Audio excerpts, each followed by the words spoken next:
오늘 주신 본문을 가지고 하나님의 방법이라는 제목으로 하나님 말씀 전하겠습니다. 제가 청소년부를 담당할 때부터 지금까지 들어왔던 질문 중에서 이런 신앙의 기초적인 질문들이 있었습니다. 여러분 잘 아시죠? 담배를 피면 천국에 못 가나요? 하는 질문입니다. 또한 이와 연계되어서 술을 마시면 천국에 못 가나요? 하는 질문입니다. 이 질문이 청소년들에게 유독 많습니다. 이상하게 법으로 금지되어 있음에도 불구하고 이런 질문들을 합니다. 그래서 이 질문에 저는 이렇게 대답을 합니다. 그래, 담배 피고 술 마실 수 있지. 그것이 구원을 결정하는 것은 아니야. 예수님을 믿으면 다 되는 거 아니야? 근데 남들보다 더 빨리 갈 수 있다?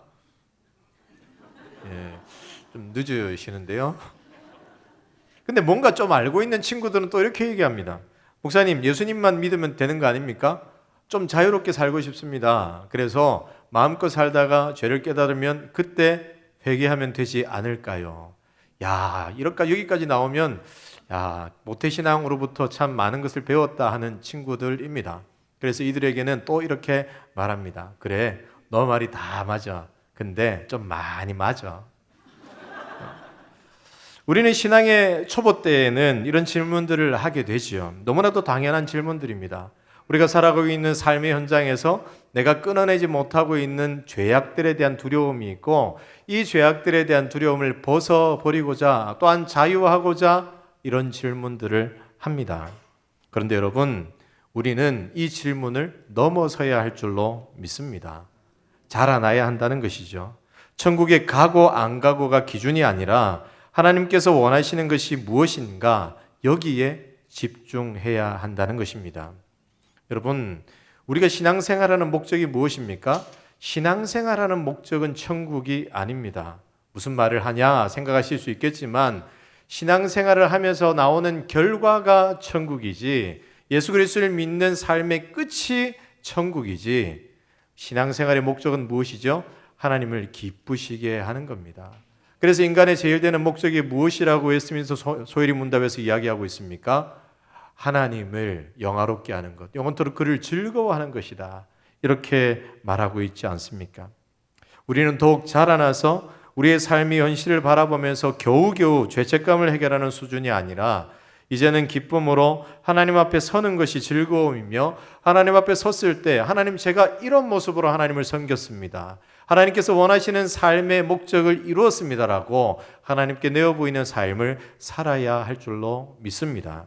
그렇다면 하나님께서 특별하게 만드신 사람, 하나님의 백성들인 우리는 어떠한 가치관과 목적을 가지고 살아가야 할까요? 오늘 읽은 본문은 하나님이 어떻게 일하시는지, 하나님의 방법은 무엇이고 그 방법이 우리에게 주시는 의미가 무엇인지 보여주는 말씀입니다. 이 말씀을 통해서 우리가 어떤 모습으로 하나님의 뜻을 향해야 할지 생각해 보기를 원합니다. 첫 번째로 하나님의 방법은 사람입니다. 함께 고백합시다. 하나님의 방법은 사람입니다. 분명히 우리가 짚고 넘어가야 할 사실은요, 하나님께서 누군가의 도움이 필요하셨기 때문에 그것을 대신할 사람, 그 사람을 만드신 것이 아니라는 것입니다. 하나님은 이 6일간의 창조를 마치시고도 계속해서 자연 만물을 다스려 가실 능력이 있으신 분이십니다. 그리고 지금도 여전히 이 세상을 주관하고 계십니다. 하나님의 손을 떠나서 일어나는 일이 어디에도 없습니다. 그렇다면 하나님께서 사람을 만드시는 이유가 무엇이겠습니까? 그것은 하나님이 보시기에 좋았다고 말씀하셨던 세상을, 하나님의 기쁨과 즐거움이 된 이 세상을 함께 누리기 원하셨기 때문입니다. 우리가 읽은 말씀 26절과 27절을 보면 이렇게 기록하고 있습니다. 함께 한 목소리로 읽겠습니다. 하나님이 이르시되 우리의 형상을 따라 우리의 모양대로 우리가 사람을 만들고 그들로 바다의 물고기와 하늘의 새와 가축과 온 땅과 땅에 기는 모든 것을 다스리게 하자 하시고, 하나님이 자기 형상 곧 하나님의 형상대로 사람을 창조하시되 남자와 여자를 창조하시고. 아멘. 이 말씀은 사람이 어떻게 만들어졌는지를 보여주는 대목입니다. 그러나 동시에 왜 사람을 만드셨는지 그 명확한 이유가 기록되어 있습니다. 하나님이 만드신 만물을 하나님 대신 다스릴 존재로 누군가를 세우기 위해서, 그렇게 다스리며 하나님께서 만드신 세상을 함께 기뻐할 존재로 사람을 만드셨습니다. 그 존재가 바로 저와 여러분인 줄로 믿습니다.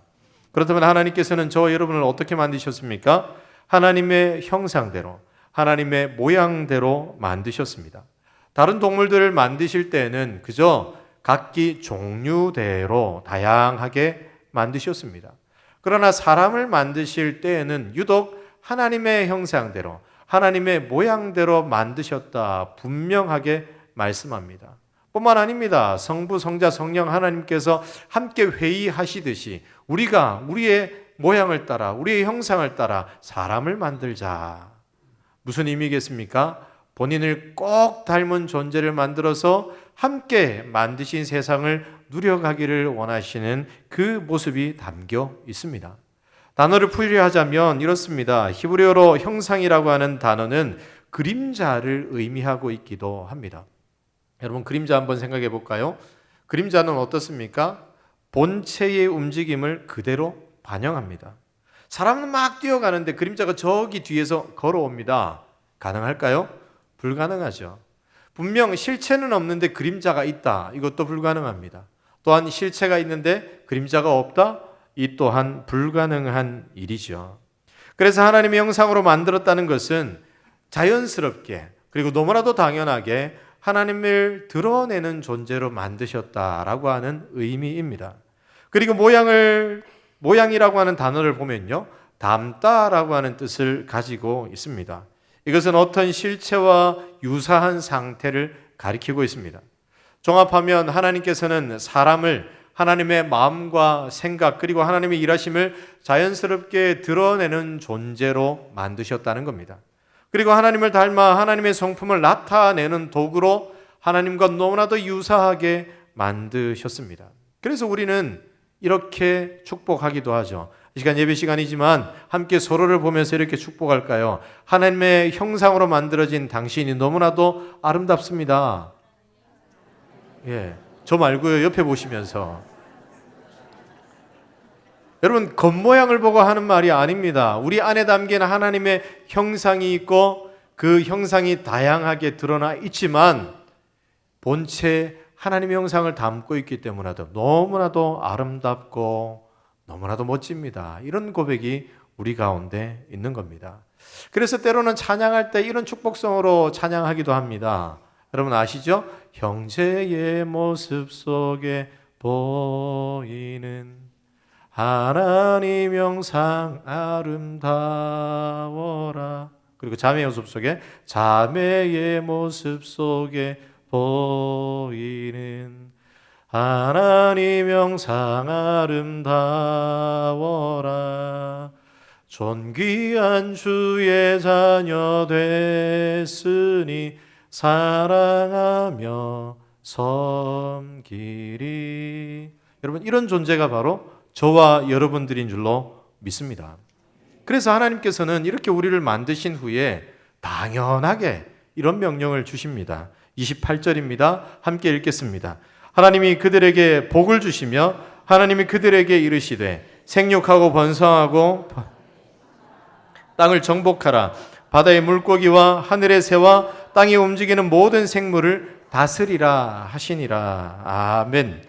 하나님께서는 하나님 대신 이 세상을 다스릴 사람을 만드신 후 정말 중요한 명령을 하십니다. 그런데 여러분, 이 명령은 지키기 어렵거나 까다로운 것이 결코 아닙니다. 이 명령은 너무나도 단순합니다. 어떻게 단순합니까? 만들어진 본래의 모습대로 살아가라는 겁니다. 하나님의 형상으로 만들어졌고 하나님의 모양으로 만들어졌기 때문에 당연하게 하나님을 나타내며 그 삶 속에 하나님의 아름다움을 드러내며 살아가라. 또한 하나님의 성품이 너의 삶 가운데 담겨 있기에 그 성품을 드러내며 많은 사람들이 당신을 통하여서, 너를 통하여서 하나님을 알아가게 하라. 이것이 바로 하나님께서 맡기신 명령입니다. 예를 들어서 사과나무에서 사과가 열리는 것 당연한 것이죠. 배나무에서 배가 열리고 감나무에서 감이 열리는 것은 너무나도 당연한 겁니다. 이것처럼 하나님의 형상으로 지어진 우리가 하나님의 형상으로 아름다운 열매를 남기는 것, 그것이 당연하기에 이것을 명령으로 담아 아담에게, 하와에게, 또한 오늘날 우리에게 허락하신 것입니다.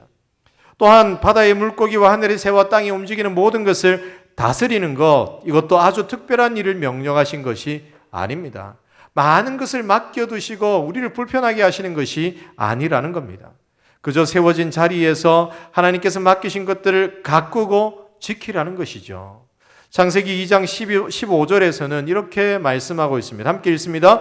여호와 하나님이 그 사람을 이끌어 에덴 동산에 두시고 그것을 경작하며 지키게 하시고, 여러분, 경작하며 지키게 하신다. 이것이 바로 다스림의 의미입니다. 가꾸는 것입니다. 지키는 것입니다. 하나님을 대신하여 하나님께서 허락하신 아름다운 동산에서 그 모든 것을 가꾸고 지켜서 하나님의 영광이 그 안에 너무나도 가득하고 흘러 넘치도록 하는 것입니다. 이것이 바로 사람을 만드시고 사람에게 명령하신 명령입니다. 사랑하는 성도 여러분, 우리가 예수님을 믿고 하나님의 백성이 되어서 하나님의 나라를 견고하게 세우는 것은 어려운 일이거나 거창한 것은 아닙니다. 그저 하나님께서 허락하신 본연의 삶에 충실하기만 하면 된다는 것입니다. 믿음으로 살아가면서 작은 열매, 그 열매 하나 남기는 것이 하나님의 만드신 목적을 따라 살아가는 삶의 모습입니다. 앞에서도 말씀드렸듯이 사과나무에서 사과가 열리게 하는 것, 배나무에서 배가 열리게 하는 것, 때로는 배가 클 수도 있고 작을 수도 있지만 그 열매가 나타나는 것이 중요합니다. 그렇다면 여러분, 우리의 삶 속에 하나님께서 맡겨놓으신 아름다운 열매, 그 열매들을 만들어내고 있습니까? 여러분, 영광, 이것도 어려운 단어일 수 있지만 어려운 의미의 단어가 아닙니다. 영광이라고 하는 단어는 탁월하다는 의미를 가지고 있습니다. 최고의 가치를 드러낸다 하는 의미를 가지고 있습니다. 그렇다면 하나님의 영광을 드러낸다, 어떤 뜻이겠습니까? 하나님이 가지고 계시는 그 모든 탁월함을 누구를 통해서요? 나를 통하여서 드러나게 한다. 이것이 바로 하나님의 영광을 높여드리고 나타내는 삶의 모습입니다. 우리는 때로는 TV에서 많은 사람들이 시상식에서 하나님께 영광을 올려드립니다 라는 말을 들을 때, 아유, 저 사람 저 자리에서 이렇게 하나님의 영광을 올려드리네, 너무나도 귀하네 라고 생각하지만 오히려 그 말로 모든 것을 퉁치는 것이 오히려 합당하지 않다는 것을 우리는 많은 사건들을 통하여서 알게 됩니다. 때로는 TV에 나와서 이런 말로 하나님께 영광을 올려드렸던 사람들이 몇 년 혹은 몇 달이 가지 않아서 뉴스의 사회면에 등장하는 것을 보게 됩니다. 범죄에 연루되거나 어떤 음주운전이나 폭행에 연루되어서 가만히 그 사람의 뒤를 살펴보니 지난번 시상식 때 하나님께 영광을 올려드린다고 고백했던 사람이네 하는 것을 볼 때마다 우리의 마음이 때로는 부끄러워질 때가 있다는 것이죠. 그렇다면 여러분, 과연 그것이 하나님의 영광을 올려드리는 것일까요? 많은 사람들이 이렇게 하는 것만이 하나님의 영광을 올려드리는 것이라 생각하며 그것에 열중할 때가 있습니다. 현재 삶을 통하여서 작은 것을 통하여서 하나님 앞에 영광을 올려드리는 것이 아니라 내가 무언가 하나 이루고 나서 높은 위치에 섰을 때 하나님께 영광을 올려드립니다라고 고백해야 하나님께서 영광을 받으신다라고 생각하며 그것만을 향해 달려갈 때가 있다는 겁니다. 그런데 여러분, 하나님의 영광을 올려드리고 하나님의 영광을 나타내는 것은 거기에 있지 않습니다. 어디에 있습니까? 하나님께서 우리를 만드시면서 너무나도 당연하게 맡겨놓으신 하나님의 형상, 하나님의 모양, 그 모양을 나타내고 그 열매를 나타내고 또한 우리의 삶의 자리를 너무나도 아름답게 가꾸어서 하나님의 영광이 우리의 삶의 모든 곳에 온전하게 드러나게 하는 것, 이것이 바로 하나님의 영광을 위해서 살아가는 삶의 모습이며 하나님께서 만드신 사람으로서 온전한 삶을 살아가는 모습이라는 것입니다. 사랑하는 성도 여러분, 그렇다면 우리는 어떻게 살아가고 있습니까? 이 일을 위해서 애쓰고 계십니까? 바라기는 하나님께서 허락하신 그 은혜를 붙들고 하나님께서 우리 가운데 하나님의 형상을 담아 놓으셨기에 그 형상을 드러내기 위해서 노력하고 또한 삶의 자리에서 하나님의 영광을 나타내기 위해서 수고하여 결국 하나님의 영광을 드러내는 우리 모든 하나님의 백성들 되시기를 주 예수님의 이름으로 축복합니다. 하나님의 방법 두 번째는요, 바로 맡기심에 있습니다. 함께 고백합시다. 하나님의 방법은 맡기심입니다. 하나님께서는 하나님의 형상으로 사람을 만드시고 다스림의 사명을 주셨지만 더 나아가서 이 세상 모든 것을 맡기셨습니다. 창세기 2장 19절을 보면 이렇게 말씀하고 있습니다. 함께 읽습니다. 여호와 하나님이 흙으로 각종 들짐승과 공중의 각종 새를 지으시고 아담이 무엇이라고 부르나 보시려고 그것들을 그에게로 이끌어 가시니 아담이 각 생물을 부르는 것이 곧 그 이름이 되었더라. 아멘. 이 장면은 무엇을 보여주고 있습니까? 아담이 이름을 짓는 것을 보여주고 있습니다. 이 대목을 보면 여호와 하나님이 각종 들짐승과 공중의 새를 지으시고 아담에게 가져가십니다. 그리고 어떻게 하나 보자라고 하시지만 야, 너 어떻게 하는 거 내가 보고 싶어 라고 하시면서 맡겨놓으시는 장면이 아닙니다. 아담에게 이 이름을 짓게 하신 것은 하나님께서 주인이신 이 모든 소유물을 아담에게 맡기시는 장면입니다. 여러분, 누가 이름을 짓게 됩니까? 대부분 이름을 짓는다면 그 대상을 소유한 소유주, 다시 말해 주인이 그 물건이나 그 어떤 것에 이름을 짓게 되어 있습니다. 특별히 히브리 문화 속에서 무언가에 이름을 짓는다는 것은 그 소유물에 대한 권리를 주장하는 것과 같습니다. 예전에 저희 가정에 신혼부부 때에 정말 요긴하게 썼던 차가 있습니다. 바로 경차인 모닝입니다. 신혼 때부터 큰아이가 4살이 될 때까지 저희 가정에 발휘되어 주었던 차입니다. 경차라서 유지비도 비교적 적게 들고 또 이 차를 샀을 때 저희 신혼부부 때였기 때문에 이 차에 이름을 한번 지어줘야 되겠다라는 생각을 했었습니다. 물론 지금은 저희 차에 이름이 없습니다.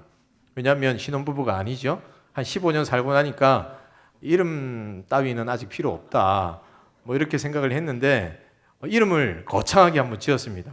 뭘까요? 아침이. 좀 이렇게 매칭이 되시나요? 모닝이라서 이름을 여러 가지를 생각하다가 뭐 할까 하다가 그래, 아침이 이거 좋다.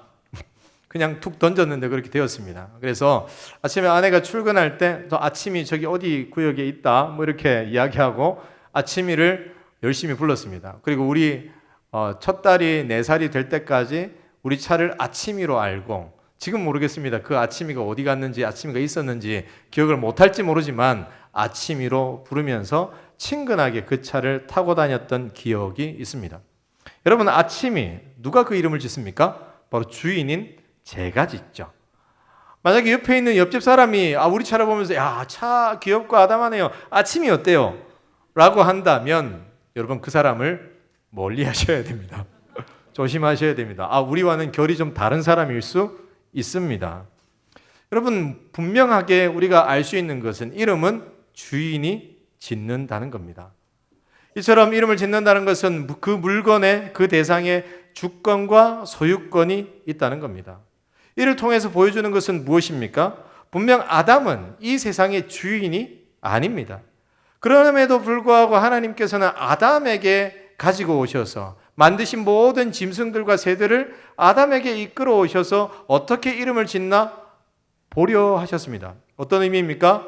모든 것이 하나님의 것이지만 아담에게로 이끌어와서 맡기시는 겁니다.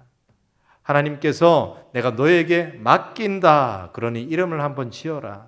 그리고 네가 다스리고 네가 가꾸어라 라고 말씀하시는 장면이라는 겁니다. 그렇다면 여러분, 여기서 또한 이런 질문을 할 수 있습니다. 주인은 하나님이신데 그 소유권을 사람에게 맡겼다 하는 것은 어떤 의미를 가지고 있을까요? 이것은요, 나중에 때가 되면 맡기신 것에 대해서 계산한다라고 하는 의미가 있습니다. 이것을 사용하여 어떻게 살아왔는지, 내가 너에게 가꾸라고 맡긴 것을 어떻게 온전하게 가꾸었고 그 가꿈을 통하여서 하나님의 영광을 어떻게 드러냈는지, 하나님이 다스려 가심을 너는 어떻게 나타냈는지 나중에 나에게 보여라. 내가 계산할 거다라고 하는 그런 하나님의 마음이 담겨져 있는 겁니다. 하나님이 모든 것을 사람에게 맡겼습니다. 하나님의 바람은 딱 한 가지입니다. 맡기신 모든 것으로 그 주인을, 하나님을 기쁘시게 하는 것입니다.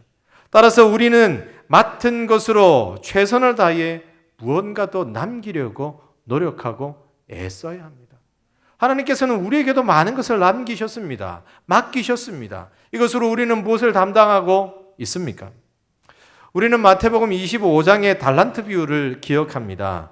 그 비유 속에서 주인이 기뻐한 사람은 누구입니까? 맡긴 만큼 남긴 사람이었습니다. 자신이 받은 달란트를 가지고 아무것도 하지 않은 사람, 그저 땅 속에 파묻어 놓았다가 주인이 돌아오기까지 노다지 놀다가 파묻어 놓은 것 가지고 주인에게 되돌려 주었던 그 사람, 책망을 받았습니다. 이 장면을 보면 각기 주인이 맡겼을 때 어떻게 행동했는지를 잘 알게 됩니다. 5달란트 맡은 사람, 2달란트를 맡았던 사람은 다른 것을 생각할 겨를이 없이 어떻게 하면 주인을 기쁘시게 할까라는 생각을 가지고 장사하기를 시작합니다. 그러나 1달란트를 맡았던 종은 생각이 많아졌습니다. 그는 자신이 적게 받았다고 생각했던 것은 아니었습니다. 그러나 그는 주인을 인정머리 없는 인색한 사람으로, 냉정한 사람으로 생각을 합니다. 만약 자신에게 맡겼던 것을 내가 잃어버린다면 아마 쫓겨나겠지. 아마 주인이 너무나도 나를 힘들게 하겠지라는 생각을 가지고 주인을 기쁘시기가 아니라 어떻게 하면 잃어버리지 않을까 고심하며 땅 파서 거기에 묻어두기에 바빴습니다. 결국 아무것도 이루지 못한 채 주인에게 내어놓고 주인께서 맡기신 그것을 돌려드립니다 라고 이야기했을 때 주인은 그 종을 바깥 어두운 곳에 내어 쫓고 또 그 속에서 슬피 울며 이를 갈게 했습니다. 사랑하는 성도 여러분, 하나님께서 우리에게 맡기신 것은 무엇입니까? 우리에게 맡기셨다면 우리는 분명 5달란트 맡긴 사람, 그리고 2달란트 맡겨진 그 사람들처럼 열심히 맡기신 하나님을 위해서 애써야 할 줄로 믿습니다. 우리가 가지고 있는 것 가만히 놓아두는 것도 하나님께서 원치 않으시는 것입니다. 우리 모두는 각기 다르게 하나님께서 허락하신 달란트들을 가지고 있습니다. 각기 삶의 모습들도 다르고 삶의 결과물들도 다르죠. 어떤 사람은 부유하기도 하고 또 어떤 사람은 가난하기도 합니다. 또 어떤 사람은 주위에 사람이 너무나도 많이 있습니다. 인간관계에 있어서 누구보다도 많은 달란트를 가지고 있는 사람들이 있습니다. 또한 어떤 사람은 사랑의 달란트, 위로의 달란트를 가지고 있습니다. 여러분, 이 모든 것이 하나님께서 우리에게 맡겨 놓으신 달란트입니다. 그렇다면 우리는 이것을 가지고 어떤 일에 애를 써야 하겠습니까? 오늘날의 사람들의 생각 속에는 자신이 가진 것들은 나의 것이다. 나를 위해 써야 된다. 나의 삶을 위해서, 내 후손의 삶을 위해서 사용해야 한다. 이런 생각이 가득합니다. 그래서 자신이 가진 것을 불려서 더 많이 가지려 하고 더 많은 자녀들에게 남겨주려 합니다. 그렇게 생겨난 것이 바로 수저계급론이라고 하는 것이죠. 아주 오래된 이야기이기도 하지만 부모가 금수저이면 자녀는 자연스럽게 금수저가 되는 거죠. 또한 부모가 은수저라면 그나마 수저라도 하나 있다면 그 수저 하나 물려받아서 그것을 기틀을 삼아 살아갈 수밖에 없는 삶의 모습이 있습니다. 부모가 부유하기 때문에 오로지 공부에 집중할 수 있게 되죠. 방학이 되면 알바를 특별히 하지 않아도 언어 연수를 갈 수 있거나 또 해외에 여행을 가거나 많은 통로로 많은 기회를 통해서 여러 가지 경험들을 합니다. 그런데 가난한 집에서 자랐다면 이도저도 할 수 없게 되죠. 학기 중에는 알바와 학업을 병행하느라고 늘 힘들고 피곤합니다. 또한 학기가 끝나고 방학 때는 어떻습니까? 물론 요즘에는 제도가 잘 되어 있어서 어느 정도 등록금에 대한 부담이 덜 하지만 그러나 여전히 먹고 살 걱정 때문에 알바를 해야 하기에 다른 사람들 경험하려 여기저기 다닐 때에 아무것도 하지 못하는 형편에 처한다는 것입니다. 이런 세상을 우리는 살아가고 있습니다. 특별히 이 세상은 부유한 사람들이 그 부유함을 자랑합니다. 또한 그 부유함 속에서 여유로움과 만족을 누리며 살아가는 것이 잘 사는 삶이다, 이렇게 말들을 합니다. 그리고 적당히 겸손하고 또한 적당히 누군가를 돕는 삶, 이만한 삶이면 되었다라고 하는 것이 이 세상의 관점이며 일반적인 모습입니다. 그렇다면 여러분, 이런 세상을 살아가는 그리스도인들이 각기 하나님께 받은 달란트로 하나님께서 맡기신 많은 것으로 살아갈 때 어떻게 살아가는 것이 하나님께서 기뻐하시는 모습이겠습니까? 우리들도 이들이 추구하는 것들을 함께 바라보며 이 세상의 원리와 법칙대로 살아가기만 하면 되는 것일까요? 이 세상이 추구하는 것을 우리도 추구하며 함께 나도 금수저 부모 한번 되어보리라, 이러한 열망을 가지고 금수저 하나 물려주리라, 이러한 열망을 가지고 살아가면 되는 것일까요? 하나님께서 이것을 원하시는 것일까요? 하나님께서는 우리들에게 맡겨 놓으시고 그것을 가지고 잘 가꾸어서 풍성하게 만들기를 원하십니다. 그러나 그 풍성함은 나를 위한 풍성함이 아닙니다. 흘러넘치게 하여서 다른 곳으로 흘러가게 하기 위한 풍성함입니다.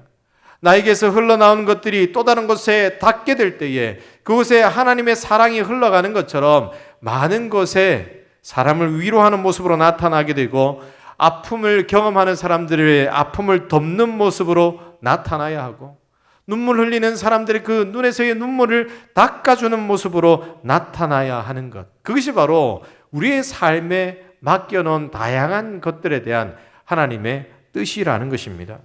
우리가 이렇게 하면서 하나님께서 맡겨놓으신 복음과 함께 그 사랑을 전하게 될 때에 우리에게 맡겨진 모든 것들이 흘러가는 곳곳마다 복음의 열매가 맺어지게 될 줄로 믿습니다. 우리는 이 삶을 살아가야 합니다. 몇 년 전에 유명했던 드라마가 하나 있습니다. 바로 스카이 캐슬이라고 하는 드라마입니다. 아마 7년쯤 되었던 드라마인 것 같습니다. 이 드라마는 명문대에 들어가기 위해서 입시 코디, 또 학원, 과외 등 사교육 시장에서의 여러 이야기들을 담고 있습니다. 그리고 한국 사회의 이 사교육의 한 면을 보여주고 있습니다. 저는 이 드라마를 보면서 드라마 이겠거니 했지만 실제로 그런다면서요. 제가 들었던 조금 충격적인 이야기 중에 하나가, 우리 청년과 함께 신방하면서 대화를 하는데 야, 정말 그러냐 하고 물어봤던 게, 학원 수업을 따라가기 위해서, 학원 숙제를 감당하기 위해서 과외를 받습니다. 놀라지 않는군요. 당연하다 싶은 이야기 같은데 저는 당연하지가 않았습니다. 왜냐하면 어떻게 학원을 따라가기 위해서 과외를 받나? 우리 사회의 한 면이죠. 그런데 여러분, 문득 이런 생각이 들었습니다. 사회가 이런 모습이 될 동안, 사교육이 과열될 동안 그리스도인은 무엇을 했을까? 그리스도인의 부모들은 어떤 일을 했을까? 제가 왜 이런 생각을 하게 되었느냐면요, 사교육 시장의 수요가 너무나도 크기 때문에 그 시장 또한 커졌기 때문이라는 것입니다. 그런데 이 사교육 시장에 대해서 아무런 판단 없이 그저 뒤따라가고 있던 사람들이 바로 그리스도인들이라는 겁니다. 우리 그리스도인들도 이렇게 생각합니다. 다들 그렇게 하니까, 다들 그렇게 학원 가니까, 다들 그렇게 선행학습을 하니까 우리 아이가 뒤처질 수는 없다 하는 생각으로 그들의 뒤를 자연스럽게 뒤따라가고 있습니다. 우리는 아이들을 어떻게 양육해야 합니까? 자녀들에게 무엇을 흘려보내야 합니까? 하나님께서 맡겨놓으신 것들이 무엇인지를 가르쳐야 합니다. 우리가 사람으로 이 땅에 태어나서 가져야 할 목표가 무엇인지 그것을 발견하게 해주고, 하나님께서 너에게도 달란트를 주셨을 것인데 그 달란트를 어떻게 발견해야 하고 그것으로 어떻게 아름다운 열매를 남겨야 할 것인지, 또한 그 열매와 함께 복음이 너를 통해서 어떻게 흘러가게 해야 될 것인지 여기에 집중하도록 가르쳐야 되지 않겠습니까? 그런데 그런 가르침은 2차적인 문제가 되어져 버렸습니다.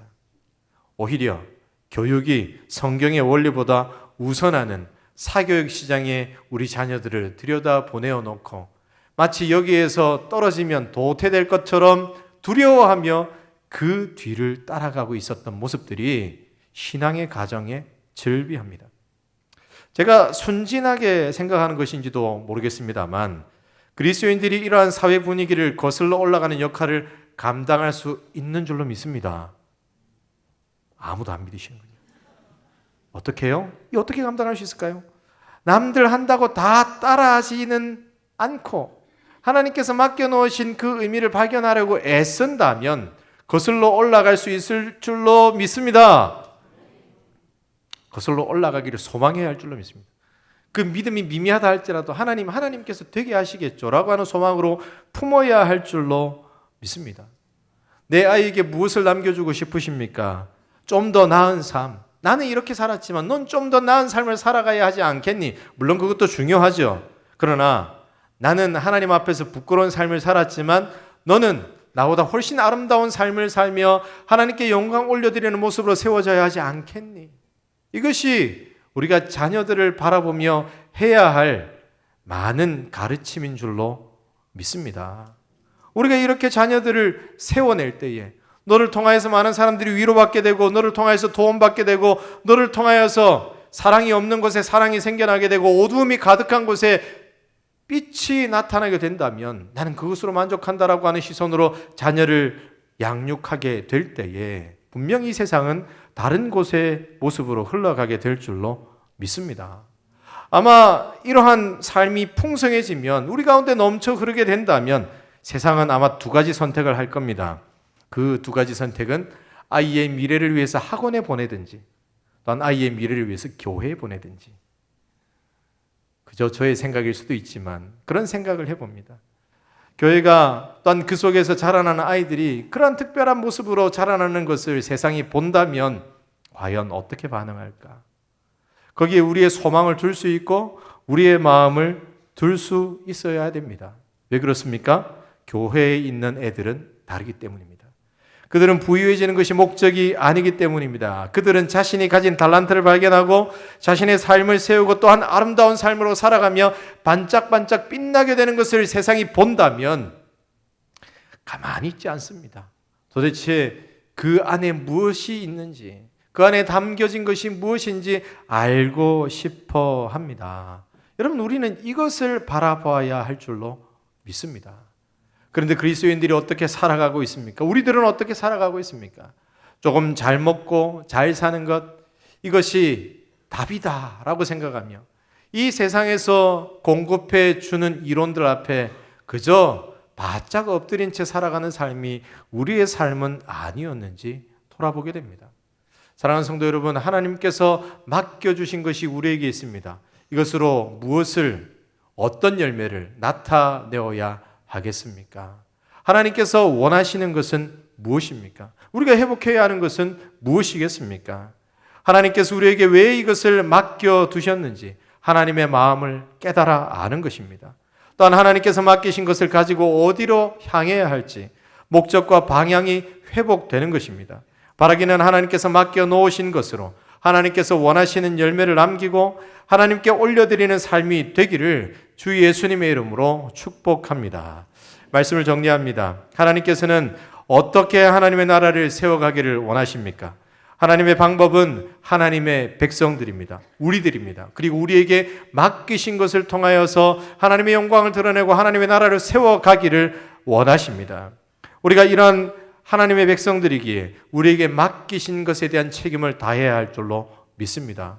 바라기는 우리에게 맡기신 것을 붙들고 하나님께서 무엇을 위해 달려가게 하시기를 원하시는지 그 앞에 우리의 마음을 놓고 그 일들을 향하여 애쓰는 모든 하나님의 백성들 되시기를 주 예수님의 이름으로 축복합니다.